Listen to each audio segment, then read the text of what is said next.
फिल्मों का सेट तैयार करते करते सन ऑफ मल्लाह यानी कि मुकेश सहनी राजनीति का सेट तैयार करने लगे और 2014 लोकसभा के चुनाव के बाद सुर्खियों में आए।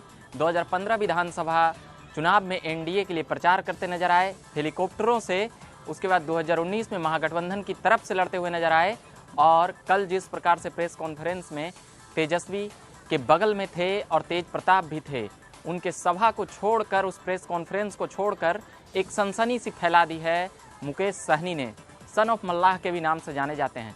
नमस्कार, देख रहे होंगे झकास भारत और मैं रविकांत। बिहार विधानसभा चुनाव अपनी सरगर्मियां पर है और कई खबरें इधर से उधर जाने की खबरें अब तेज हो चली है।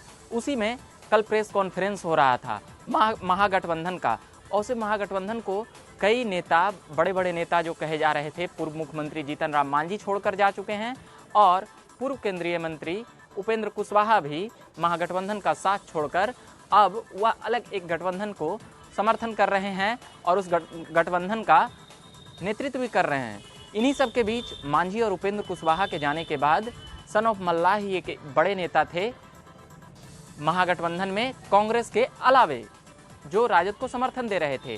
मगर कल जो वाकया हुआ, पूरे प्रेस कॉन्फ्रेंस में मुकेश सहनी ने यह कह दिया कि पीठ में खंजर घोंपा जा रहा था और हमें कुछ और बताया गया, उसके बाद सभा में कुछ और बताया गया। उनका साफ कहना था कि वो उप मुख्यमंत्री के दावेदार थे और 25 सीटों पर उनकी दावेदारी के लिए बात कही गई थी।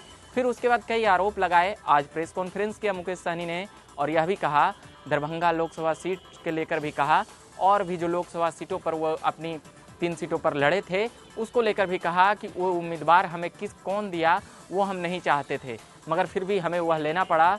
और कई तरह की आरोप मुकेश सहनी ने लगा दिए। अब वह किस ओर जाएंगे, एनडीए की भी ओर जाने की संकेत है, मगर वह अपना फ्रंट पूरी तरह से क्लियर नहीं किए हैं। मगर संभावना यह है कि एनडीए के लिए ही प्रचार करते नजर आएंगे, क्योंकि 2014 लोकसभा में नरेंद्र मोदी के समर्थन करते हुए नजर आए थे और उस वक्त ही वह सुर्खियों में आए और फिल्मों का सेट तैयार किया करते थे। उनका कहना था कि हम पिछले 20 सालों से संघर्ष कर रहे हैं, 21 सालों से 19 सालों में घर छोड़ दिए और फिल्मी दुनिया में सेट तैयार करने के लिए गए और उन्होंने एक कंपनी बनाई और वह काफ़ी चर्चित रहा। और दलित का बेटा कह करके न केवल बिहार की राजनीति में दलितों की वोट को इधर से उधर करने का मादा की अपनी पुख्ता दावेदारी की और 10% वोट को वैसे भी पहले भी कहते रहे कि हमारी हिस्सेदारी है।